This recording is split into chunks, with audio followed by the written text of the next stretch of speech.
Friends, colleagues, students, welcome to this event. We're very happy to welcome Wes Streeting, Shadow Secretary for Health, and Sir Keir Starmer, who's the leader of His Majesty's Loyal Opposition and leader of the Labour Party.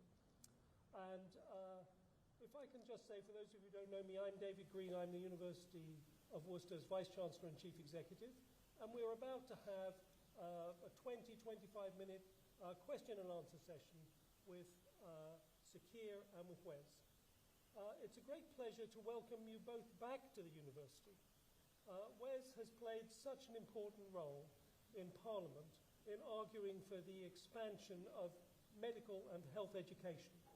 And he's been particularly helpful and named the University of Worcester on some occasions. And while all our new medical students, whom we funded ourselves and with local charities and the NHS, are out on placement at the moment, a couple of them have been able to come back. And the fact that we have a first-year cohort is partly due to your campaigning and the fact that we now have funded places starting in September. So welcome, Wes. You're very welcome here. And Sir Keir, if I can call you Dr. Starmer for a moment, because this is the second time that Sir Keir third time rather, that Sir Keir has been to the university, because he came to give the Worcester lecture on ethics in public life, how appropriate for somebody who aspires to be the Prime Minister of our country, and because he had such a distinguished record as a lawyer, representing people before the highest courts of this land and many others, winning all sorts of prizes, and then was an outstanding Director of Public Prosecutions. We offered him and he graciously accepted an honorary degree in 2014. And he's just autographed the brochure, which has all his various accomplishments to that date listed. We had no idea, Sir Keir, that you had political interests. We gave you an honorary degree because you were such an outstanding Director of Public Prosecutions. And now, of course, you're standing to be the leader of our country. It's an election which we've got a responsibility to encourage all our students and colleagues to think about the issues, to participate and to ask every question.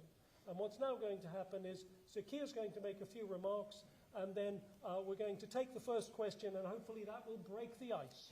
And there will be many who want to ask questions, and I believe there may even be a few moments for selfies afterwards. And I know already from the warm welcome that you've received that there are quite a few people in this gathering who would like to have a selfie with you. So, Keir, over to you. Well, thank you very much, and thank you all for being here. It's fantastic to be back for the third time.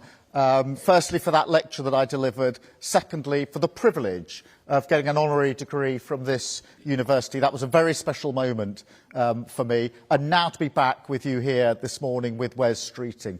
Thank you for giving up your time this morning to spend with us. Thank you for what you're going on to do, what you're training to do, because that's so important for our country, for the health of our country. And it means a huge amount to me and to Wes politically in terms of our ambitions for an incoming Labour government, if we're privileged enough to come in to serve. But it's also heartwarming for me because, as you may know, my mum was a nurse. She stood effectively in your shoes many, many years ago, training for her part in the NHS.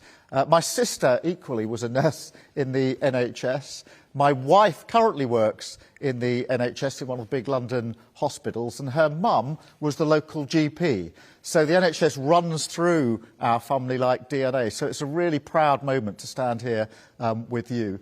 We're going to do a Q&A in a minute. You are here, obviously, training for your role in the NHS. I'm very happy to take any question about health, but equally you're standing here as people entitled to and who will vote and decide what the next government is. So I want you to feel free to ask any question you like on anything you like. And we'll try to just go around the room, get as many people in as possible. If we see your hand and we can get to you, we'll come and ask you a question. But don't feel that it has to be about health. It can be about anything that you want to ask. Equally, you can just tell us something you think is important, that you want us to think about. One of the things that Wes and I do is to, after events like this, to think through what people have said to us. And so take your opportunity, because there is going to be an election, obviously, 5 weeks on Thursday. I'm not going to give a great lecture about that election. That's not what you came here for. But there's a choice. It is going to be a clear choice at this election between carrying on with what we've had for the last 14 years, which, to my mind, is chaos and division and failure. And I include the NHS in that, and it breaks my heart, frankly, as the party that set up the NHS, with so many of my family members having contributed to the NHS. To leave the NHS in a worse state than when you found it, for me, is unforgivable in politics, whichever political party you are. That should never, ever happen, and we will absolutely take this challenge up if we are privileged enough to come into power. But it is a choice between carrying on with more of that, 5 more years of this, or saying we've had enough of the chaos and division. As a country, we want to turn the page, and we want to start the job of rebuilding our country, which, of course, is centrally focused on our economy and our health as a nation, which is where, if we do come into power, we hope to be working with you on this. Now, the final thing I'll say about the sort of government that we would want to be if we are elected in, it's a government of service. I think too many politicians these days have become a bit too self-entitled, a bit too fond of the sound of their own voice, and forgotten that actually politics is about public service. It's a form of what you are going to go into, what you're training for, a public service. You're there to serve people, to serve communities, to serve the country. And that's why we want your questions and ideas. This isn't a kind offer from us because we're here. You've actually got the right to ask me and to ask Wes any question. Because if we're going to be a government of service, then it is you and other communities that we are here to serve. And therefore, this isn't a kind offer, it's actually your right. You're entitled to ask us directly on the spot anything that you want, or to tell us your view. So on that, we will try and get through just as many as we can. If our answers become too long, stick your hand up and we'll move on so that we can just get as many of you in as possible. And I'll try to keep remembering that we've got people all around us. So I think we've got one to start, and then we'll literally go to wherever the next hand is. So Ali, who is a third-year paramedic student, is breaking the ice with the first question, and then it's over to you. So Ali, your third year, is it 3 years in total? Yeah, so I'm due to qualify in the next... Oh, got a mic. Due to qualify in the next 2 months or so. Fantastic. Yeah. But firstly, just like to thank you for being here. Normally, as students, we're overlooked. So you being present with us today is appreciated by all of us. Well, it's our privilege to be here. Within the manifesto, it states, the Labour manifesto states to reduce hospital wait times, but it doesn't elaborate on how it's going to be done. Can you bring some light to that, please? Yes, I can. I'll just say the sort of headlines, and then Wes is obviously doing a lot of work on this and will be responsible for dealing with the problem you all know about, which is nearly 8 million on the waiting list. This is shocking, by the way. It's never been that high. And certainly in the hospital where my wife works, it's bearing down on the staff because every day they're concerned about the fact that they, in a sense, can't get on with the day job because the backlog is so high. So we've got to do something about it.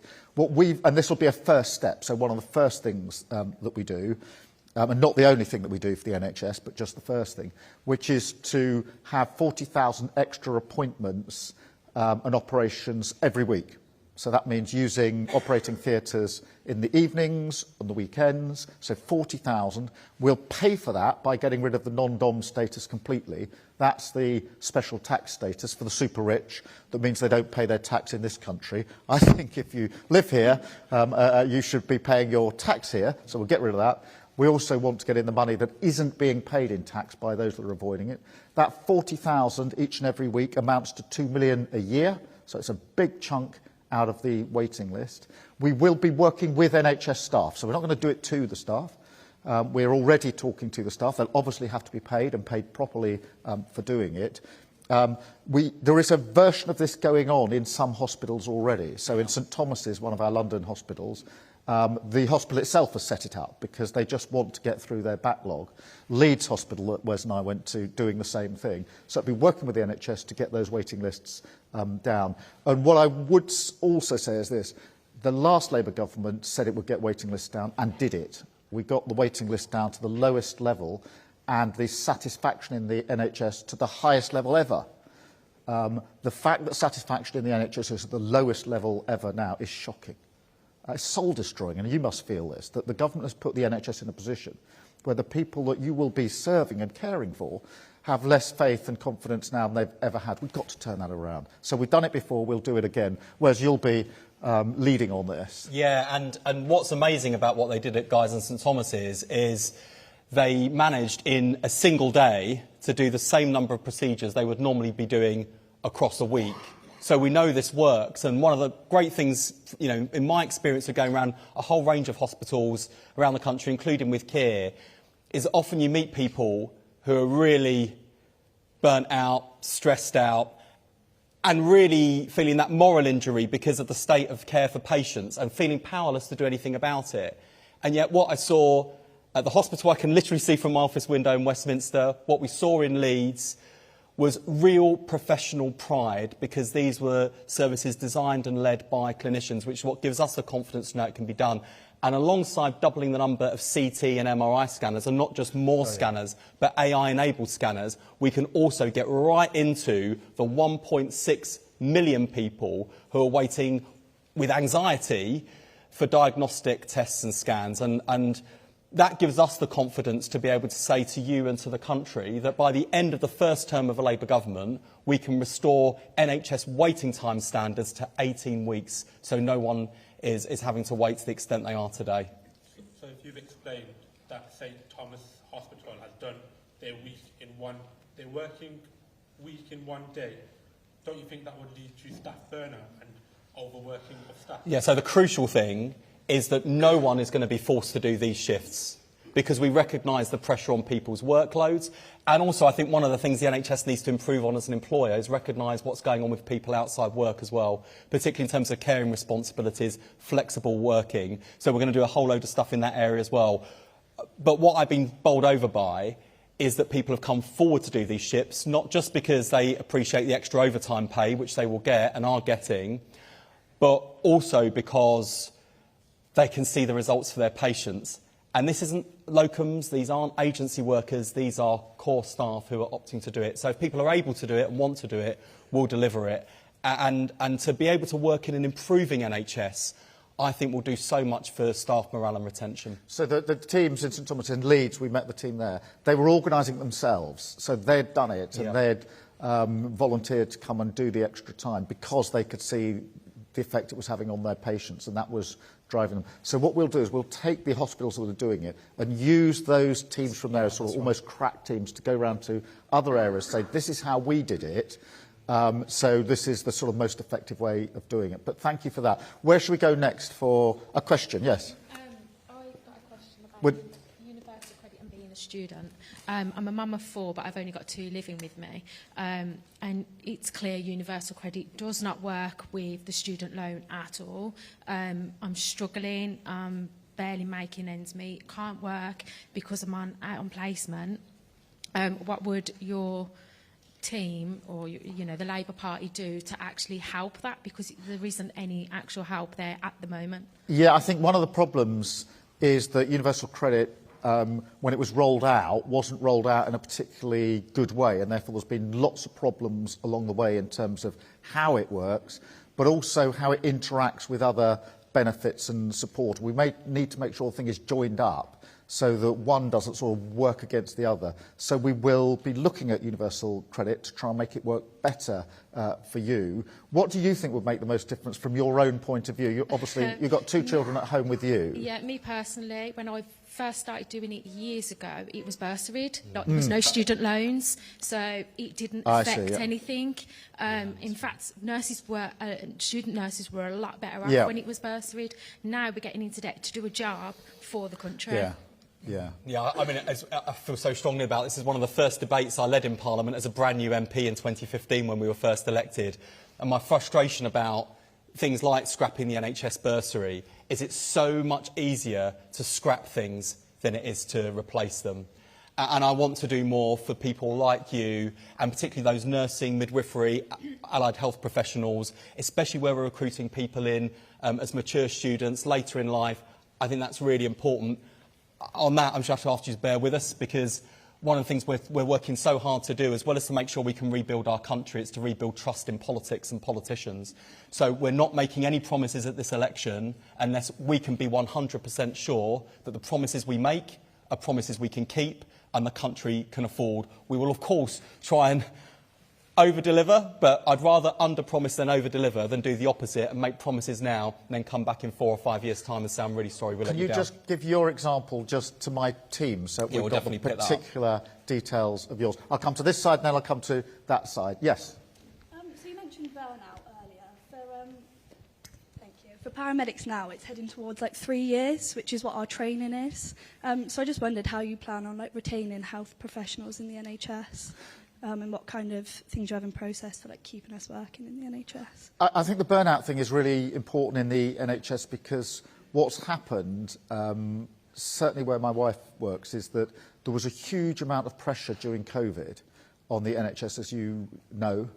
And as soon as the staff came out of COVID, they went into a terrible situation with the backlog. Now, that backlog was there for a long time. I think the 18-week waiting list timing has not been hit since 2016.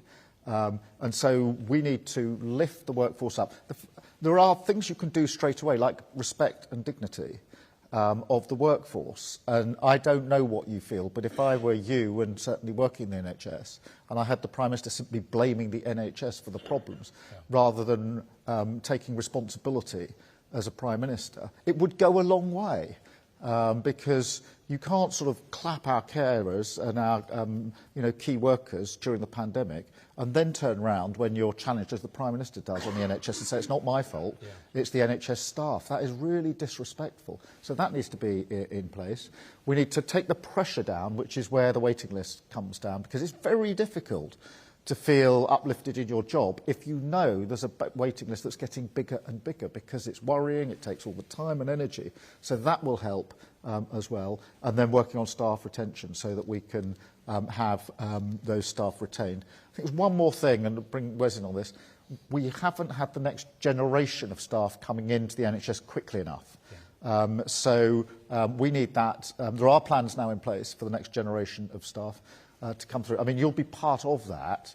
But one of the problems we've had with the NHS is, of course, it takes time to train people.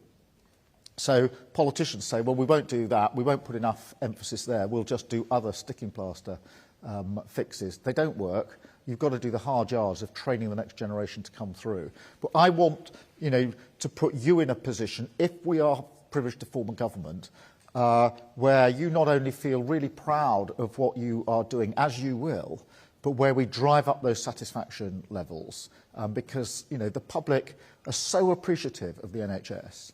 For the government to have taken it to this place where the satisfaction levels are so low is really, really shocking. Wes, did you want to say anything on that? Yeah, I mean particularly for you guys who are paramedics, I think making sure that you're not spending an entire shift sat in the back of an ambulance with the same patients waiting for a handover. There are things that can be done to reform the handover process at the back door of the hospital. That requires easing a bit of pressure in A&E, and our plans to train up thousands more GPs to cut through the red tape that ties up GP appointments mean that people will be able to get a GP appointment. Better for them, because you can see a GP when you need one. Also better for you, because A&E isn't full. Also better for the taxpayer, because a GP appointment costs about 40 quid for the NHS to provide. Because they're not available, someone ends up in A&E, which costs £400. So it's the worst of all worlds, where patients get a bad service, you have a miserable experience as the staff, and we're not spending the money that goes into the NHS as well as we might be able to. And that's why we're trying to get that balance right between the investment that the NHS needs, but also the reform and making sure the money that goes in is well driven. And the final appeal I'd make to all of you, even as students, we recently launched an initiative based on something they do in Singapore called Get Rid of Stupid Stuff. And this is where frontline staff working in the NHS can tell us things that you encounter in your everyday working lives where you think, this is not making my life easier as a member of staff, this is not going to help my patients, why are we doing this? You tell us, we'll do our best to solve it, because we're going to have to work with and learn from you on the front line to make sure that you're working as happily and effectively as possible and patients are getting the best possible care. But we can only do that by having these conversations and learning from you, because you're the ones who are seeing it on the front line. Just two final things about paramedics. We've got a very good friend as a paramedic, lives around the corner from us, and he told me what it feels like to be sitting in his ambulance, this is when it was really bad, not being able to discharge the patient that he's got, and you hear over the radio the call, a 999 call, particularly for a heart attack, and you can't move your ambulance. And for him, that stripped the heart out of what he was doing, because the reason he was doing it is because he wanted to be in the ambulance going towards whatever the problem was, and he was sitting, waiting, but he could hear the call coming over the radio. And the other, on Saturday, I think it was, I was in Stafford with a paramedic, a woman who said to me that it used to be that the paramedics waited for the 999 calls to come. Now the 999 calls have to wait for the paramedics to come, and the way she put it was just heartbreaking. So we need to turn that around. Let's come to this side of the... Yes, please.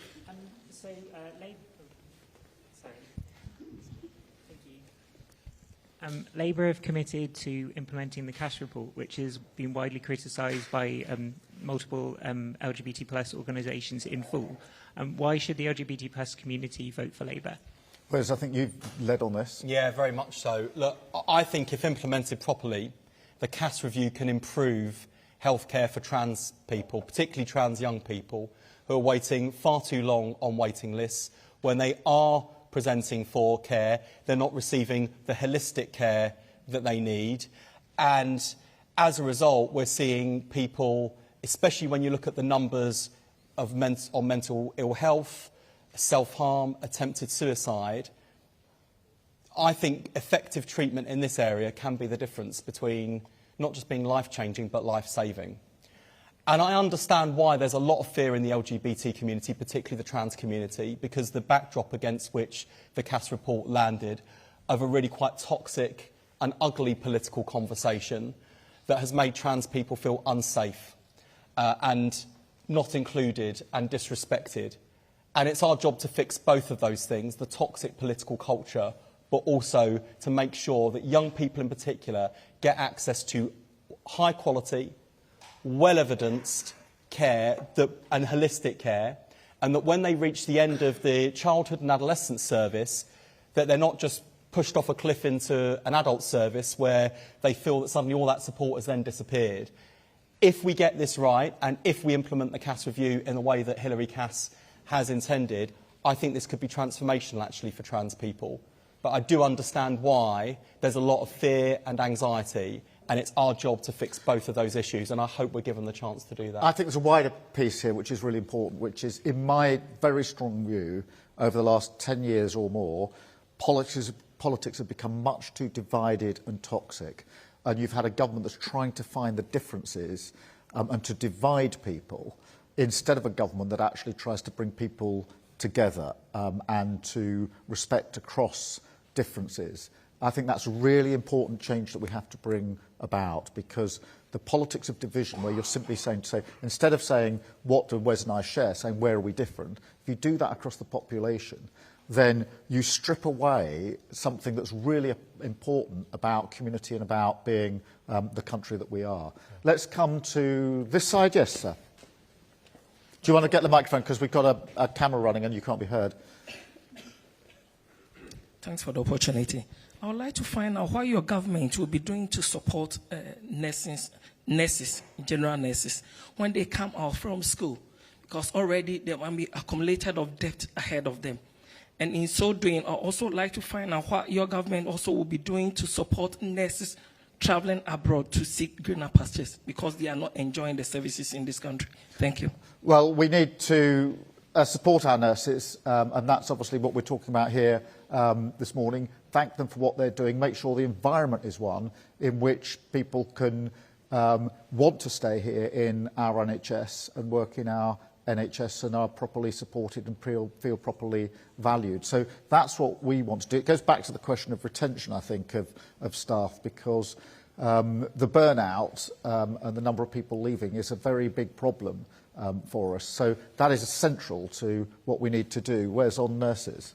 Yeah, I agree, and I'm worried about not just the retention challenge, and obviously we're seeing national strikes in the NHS for the first time in history. For me, the even bigger risk isn't that people walk out on another day of strike action, but they walk out of the NHS altogether, and we can't afford to lose you. So we will work constructively with you, the workforce, to do as much as we can, as fast as we can, on the things that really matter to you in terms of your working pay and conditions. It is going to take time, and I'm asking people to judge us on our record as well. You know, when we were last in government, we came in 1997. Actually, the pledges were really small.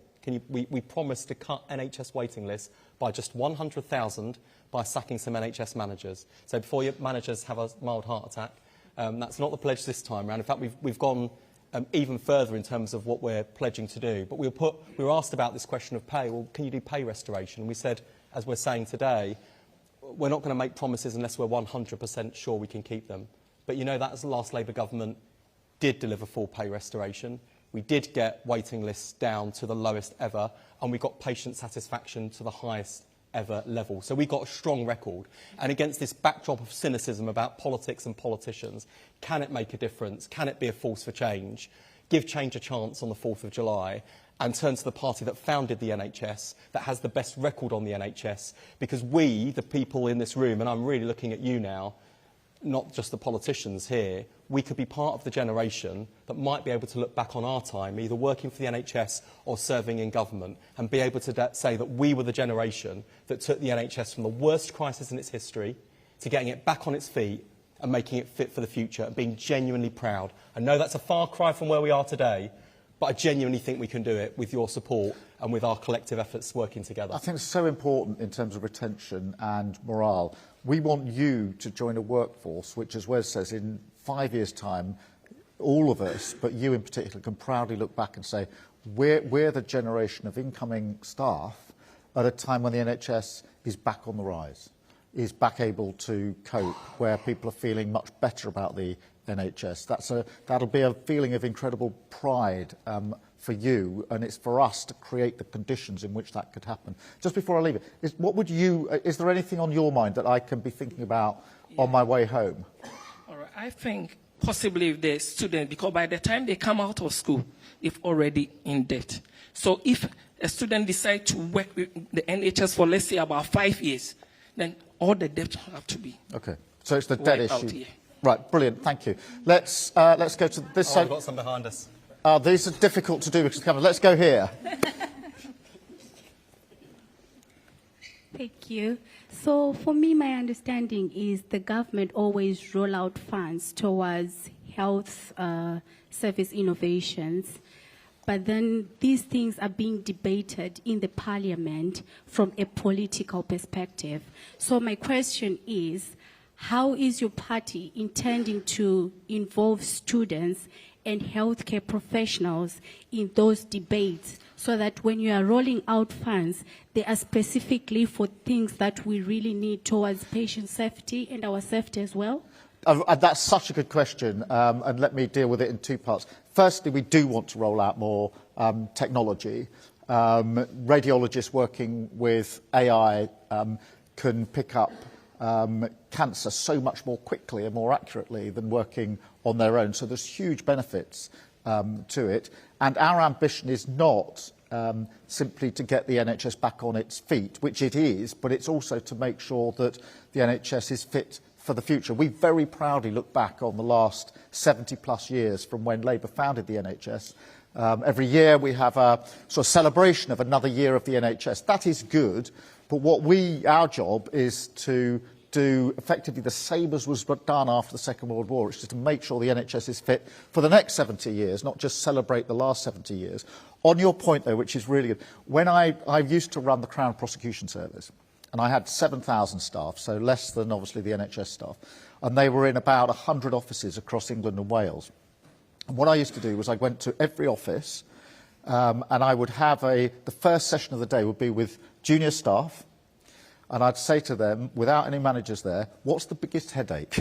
What's the thing that's going wrong that I need to know about? Because you can read a paper sitting in headquarters about this. I mean, in our case, it was all about files and digital files and the use of digital technology in criminal justice. So what's actually going wrong on the ground? You tell me what your headache is. And then the next question after that is, what's your workaround?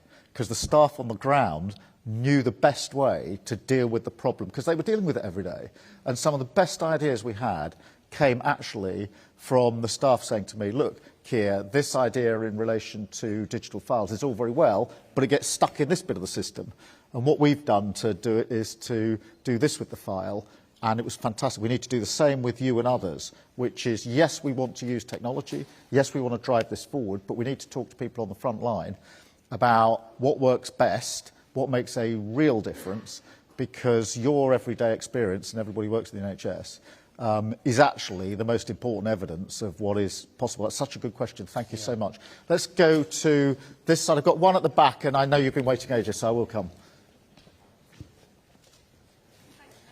Just, if you don't mind coming forward just a little bit so we can get the sound as well. So health inequalities in this country is quite severe at the moment, especially within the homeless population. I was just wondering on what you would be currently willing to do to support homeless people back into supportable housing, removing poverty, that kind of thing, because the statistics are rising at the moment. The homelessness issue at the moment is terrible, and it's got a lot worse, and we have to tackle it. Where we've got Labour mayors in place, we're beginning to do that. So Andy Burnham is obviously the mayor in Greater Manchester, and he said, I'm going to make this a priority to provide the support that people need.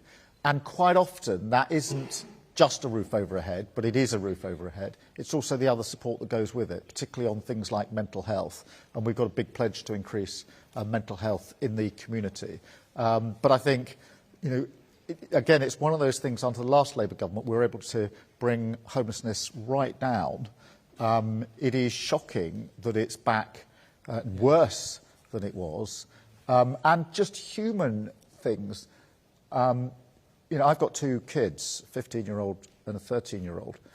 And for them, it's not unusual to see someone sleeping on the street. Yeah. The fact that they've grown up thinking that this is part of how Britain is a really terrible place for us to have got to, because they've not known a time when that wasn't the case. So we have to do it. I think we build on what has been done by Andy Burnham and other people, because, you know, where something works, we should do more of it. I'm going to go straight on, because you've been waiting, I think, all the way through, and I'm not meaning to ignore you. Some notes as you've been going, actually. Oh, okay. So it was sort of a combination of the first two questions. So at the moment, there's like no incentive for mature students to come in and train in the NHS, particularly for midwives like we are. There's a lot of negativity at the moment about maternity services, so that's an added pressure. A few years ago, I think the statistic was something like every 30 midwives that qualify, you'll lose 29. So actually, you're only gaining one midwife, which is actually crazy. Well, because just 29 fall away along the yeah, because they just route. leave the profession because it's too much. And also, what are your opinions about making, it's probably beyond your remit and a lot of investment, but blanket policies for all hospitals. We're a three counties hospital. University, and when we go back into university, we're always finding, oh, well, my hospital does it this way, my hospital does it this way, and actually, surely that affects outcomes as well. Yeah, Wes. That's a lot, I know. I know this is something. Yeah, no, I'm really glad you asked, because there are so many what I call kind of burning deck issues in the NHS at the moment, like those things that are really urgent and pressing. And one of the things that I'm awake at night thinking about is the state of maternity services and the impact that's having on mothers, babies and the staff in the service, who are leaving in numbers which are frankly terrifying. And part of it is about recruitment and recruiting more midwives, and we've got a commitment to do that and a plan to deliver that. But then there's, to your point, about patient safety and the way in which services are designed and the extent to which you're listened to as staff. And Donna Ockenden, you may know, has done a big review of maternity services in Nottingham following the scandal there. So many of the lessons apply nationally. I think we've got to make sure that we get the balance right between allowing frontline staff to try new things and to innovate and to work with, you know, the environment you're in and the conditions and the hand that you're dealt with. Also make sure we've got clear national standards and there isn't this postcode lottery, and that women don't fear going to one hospital on the day because when they've called the ambulance to pick them up, they find the hospital they were expecting to go to is full. This is going, or indeed closed. Yeah. And this is going to take time, and it's why we can't afford to lose midwives. And this, for me, is a sort of day one priority of making sure that we're learning the lessons of Donna Ockenden, that we're applying them as quickly as possible, and giving you guys the confidence that things will improve so that you don't feel that it's just not worth it and you want to go do something else. Because some of the worst conversations I've had with people recently are with midwives who are heartbroken because they're no longer midwives, and I don't want any of you to be in that position. We can't give the care that we want to. We have 2 lives at risk, much like any other profession, but there could be 3, there could be 4 lives at risk. And I speak to some people, especially me coming from like a hospitality background, I could just go back to hospitality and go and earn more than I would be making as a midwife. Yeah. No, absolutely on it, and keep talking to Wes about it. We've only got time for one more question, so I'm just going to do the only bit of the room I don't think we've done adequately. Let's take both questions and we'll answer them jointly. So here and then here. Keep it nice and short, and we'll try to give short answers. Thank you. My question is more about speaking from being an international student, and I'll be qualifying soon because I'm my 3rd year now, and I'll be an international nurse. I just want to ask, is there any, because coming in as an international student, I know like the home students, they have the universal credits which they get the NHS bursary. Due to our visa, we're not allowed certain public funds and support. But as healthcare students and healthcare workers, I think there should be some sort of financial support in place to support international student nurses or healthcare students, and when we eventually qualify. Brilliant. Okay, thank you so much for that. We will come to that. I'm just going to take both. Oh, sorry. Let's do. If you ask as well, and we'll try and do both because we're slightly running out of time. But at least we get. You're deciding what that's. As a first-year physician associate student, I would just like to get your perspective on how you see the future of the physician associate profession within the NHS. Well, it's a very important part of what we do, and it needs to be supported as part of our overarching plans for the NHS. I mean, we've set out today in particular the first steps, which is the 40,000 off the waiting list, but that's a first step towards a rebuild of the NHS across the board. And that's really important that you get a sense of our ambition here, which is not, as I say, just to make sure the NHS is running year on year better than it is now. We desperately, desperately need that to happen, but also to lift it up and make sure it's absolutely fit for the future. Wes, over to you, and also do you want to pick up the international students? I want to reassure all the physician associates here. There is absolutely a role for you in the NHS, and a valuable role, and I've seen physician associates playing that role. I know there's some anxiety about the substitution of doctors with physician associates, and I think that's a legitimate concern doctors have, and we've got to deal with that concern because I can see the growing toxicity and how that's spilling out into the workplace. So for your benefit and for theirs, I think we've got to knock that on the head, take the concerns seriously and address them. And to the final point, I want to say 2 things to you as an international student. We'll certainly take away what you've said to us and reflect on what you've said. Firstly, thank you for being here and for the contribution that international students make to our higher education system and the contribution you've made to our NHS as a generation for over 75 years now. It's an enormous contribution. I really appreciate that. We've also got to make sure that we don't continue to over-rely on people from overseas, and that we also make sure we train our own homegrown talent, because I think particularly for students we recruit from red list countries where there are severe healthcare shortages, we've got to make sure that we're not recruiting from countries that desperately need their own healthcare workers. But I'm proud of the fact that the NHS is and always has been an international employer, and that people like yourself have chosen to come to the UK and commit yourself to the health and care of others. And I really hope that you have a really rewarding career, and I'm really glad to see you here today. Can I just, we've run out of time. Can I just say a number of things? Firstly, thank you so much for being here.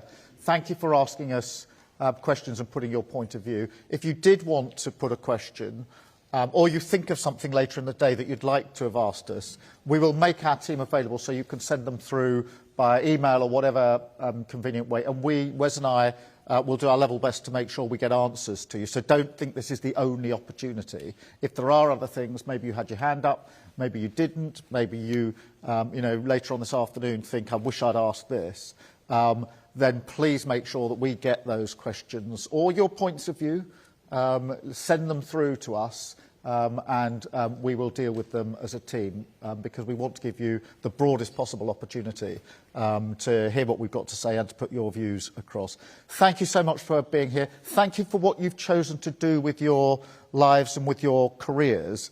I genuinely hope, that we can get this election over the line and that we can come back and talk to you again where we're not just talking about what we would do if we were in government, but where we can say to you, we are now in government, let's continue the conversation, because your fingerprints should be on what we do next. And so I look forward to that. Thank you so much for your time.